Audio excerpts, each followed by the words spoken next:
घ्या. सर्वांना नमस्कार. मी डॉक्टर शारदा एरवे. मी एक डॉक्टर आहे आणि आपण खूप अभ्यास करतो, आपण खूप शिकतो. आपण UPSC MPSC करतो, इंजिनिअरिंग करतो, बरंच काही करतो.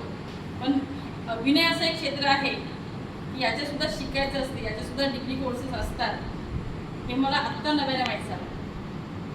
आणि त्याच्यापेक्षा महत्त्वाचं म्हणजे शिकताना जाणवलं की याच्यामध्ये पण खूप डेप्थ आहे, याच्यामध्ये पण शिकण्यासारखी खूप काही आहे.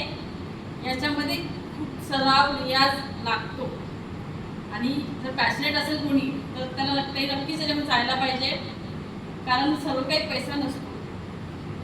जेव्हा मी एवढ्या धकाधकीच्या जीवनातून जेव्हा मी इथे जॉईन केलं 7 दिवसामध्ये, तर फार कमी वेळ मी अटेंड करू शकले, पण जितका वेळ मी अटेंड केला मला खूप छान वाटलं. अगदी मी खूप रिलॅक्स वाटलं मला आणि ते मोनोटोनस लाईफपासून खूप चांगलं वाटलं.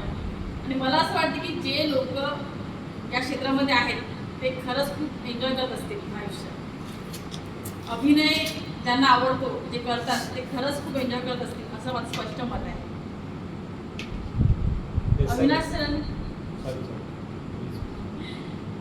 अविनाश सरांनी खूप शांत राहून सगळ्यांना शिकवलं.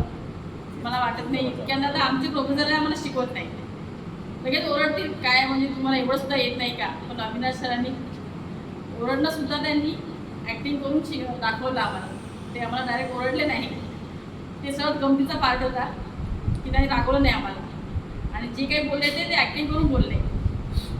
आणि सर्वांशी अण्णा लोंढे सर आहेत, त्यांना मी लहानपणी बघितलं आहे दूरदर्शनवर, त्याच्यामुळे मी या सर्वांची ऑलरेडी फॅन आहे.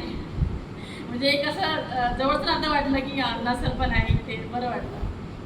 आणि मारुती सरांनी कॅमेऱ्याचे बरेच अँगल शिकवले, ते सुद्धा आम्हाला शिकायला मिळालं. म्हणजे नुसतं ॲक्टिंग नाही तर संपूर्णच कॅमेऱ्याचा भाग त्यांनी शिकवला. खूप चांगला वाटला, नवीन अनुभव होता. आणि वेगवेगळ्या फील्डचं नॉलेज आपल्याला असलं पाहिजे. प्रत्येक फील्डमध्ये काय त्रास आहे, काय चांगलं आहे याचं नॉलेज ठेवणं चांगलं असते. आणि ज्यांना आवड आहे त्यांनी नक्कीच पुढे जावं. त्याच्यामुळे मी सुविधा मॅडमला आणि पसारे सरांना खूप धन्यवाद देते की त्यांनी आम्हाला इथे येऊ दिलं, शिकू दिलं. Thank you so much sir.